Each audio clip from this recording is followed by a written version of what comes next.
Hello, everyone, and welcome to Thoughts from the Throne 16. First and foremost, I want to thank all of my fans, my friends, my social media family, everyone that has been so complimentary about the match that I had this week against EC3 for the TNA World Heavyweight title. I had this thing won. The ref was knocked down. EC3 was beat. Jeff Hardy countered a 3 count. I should be the TNA World Heavyweight Champion as I sit here right now on my throne, but I am not. He hit me with the belt. He hit me with a low blow. He did everything he had to do to walk out that night with the title.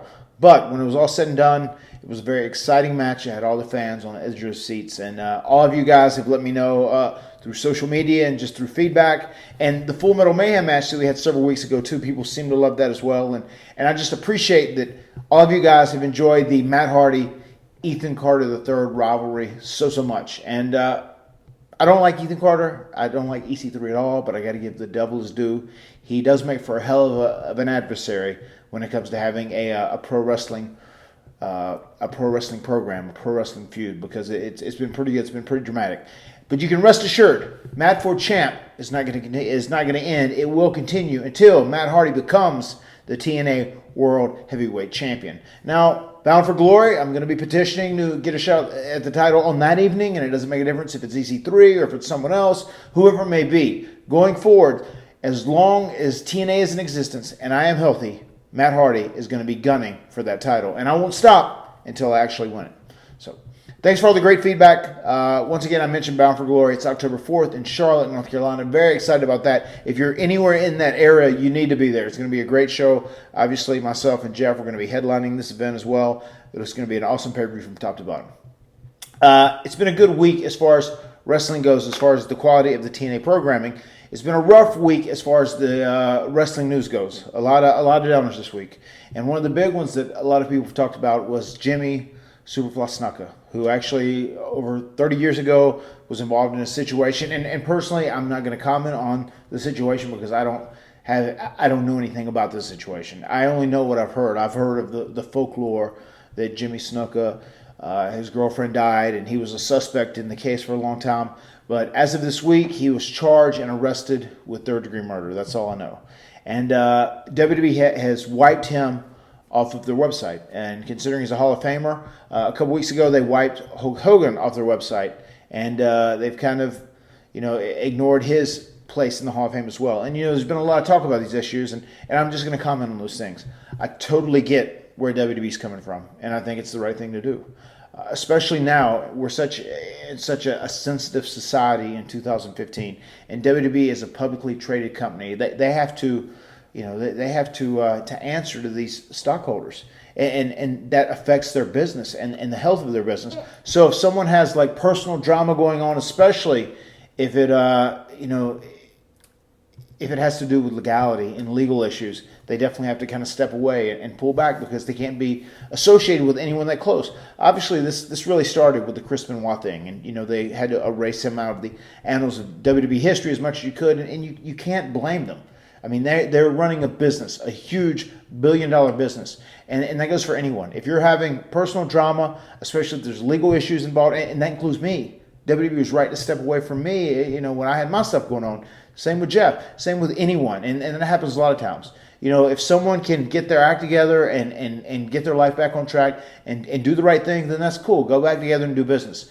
People have asked me about the Hulk Hogan thing. The times I've worked with Hulk Hogan, he was professional. He was nice to me. And obviously, I was very disappointed by the things he said and all the things that have gone on. And if Hogan is genuine and sincere, with this campaign he's having right now to kind of try and win back the people and apologize for everything he's done and said, then, I hope the people that he's offended can find in their hearts to forgive him if he's genuine, if he's sincere. And this happens in life all the time. There are good people that do dumb things. And sometimes they're really bad, dumb things.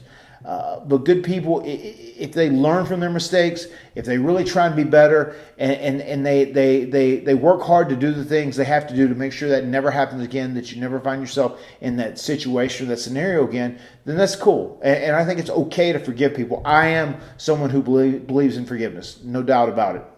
And I think good people can do bad things, and they can learn from it, and they can be better.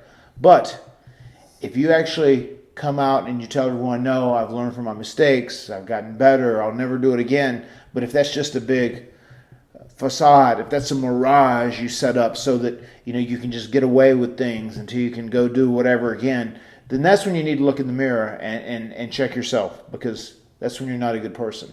And that doesn't necessarily even mean entertainers, anyone in entertainment or pro wrestling or any special genre. That means people in general. Like, if you are forgiven for something, but you're still going to continue to do the same thing and screw these people over that have forgiven you and have given you their trust again, then you need to look in the mirror and you need to really question if you're a good person, because you're not. That means you're morally bankrupt, and you need to do some deep soul searching, and you need to change yourself. Anyway, that was deep. That was heavy. I had a fan question today that I was going to take from Twitter, and here it is. The fan question is this, and it comes from Julie, and she is at TellsGirl on Twitter. The question is this: Matt Hardybrand, if you could, which show would you bring back or change the ending to? True Blood, Dexter, or Sons of Anarchy? Well, Sons of Anarchy, when it was all said and done, towards the end, the big payoff was Jack's dying. He committed suicide. And, Jack's Teller was kind of portrayed as kind of a piece of shit in a lot of ways towards the end anyway. So, that was okay. It got a little crazy at the end. True Blood, the best thing I can say about True Blood is that I'm very happy that Eric Northman went out like as the top babyface. Dexter is the show that I would select to totally change. Either A, I saw what the original showrunner had said he was going to do, and it was going to be like Dexter's waking up from a dream sequence, but it turns out he's on death row and he's about ready to be ready to be killed, and he looks down before he's executed and he sees like all of his victims. I thought that was real cool, a lot of potential with that. But I think in hindsight, I think Dexter was a babyface. Even though he did these terrible, awful things, the way it was portrayed was he always did them to the people that were the worst people alive, the scummiest people in existence. So I would have almost liked to have seen something where, Dexter was able to find some sort of way to soothe his tendency or his nature. I think Deb had to go. I think there had to be some death near Dexter, but I would have almost loved to see Dexter almost be able to like control his urge, or control his will to kill so much, and then maybe ride off into the sunset. You could always pick back up. But I think Dexter needed to leave with a big babyface ending. Him just going into, going off to Siberia and becoming a lumberjack or whatever it was, being isolated in the middle of nowhere, being exiled, was not crazy about that. And I don't think that fit Dexter's character, because Dexter was, at the core of his character, he was an optimist. He always was. He thought that, he could have a real life. He thought he could be in love. He thought he could have friends. He thought he could have children. And he thought it could be good. So just for him to shut all that out, I wasn't a big fan of it. So that is my show that I would either change or continue. It would be Dexter, because I wasn't very pleased with the way they went out in the season finale, the series finale. Hope you guys enjoyed. We will see you next time on Thoughts from the Throne. Keep coming back. I got a family to feed. Get with it, boy.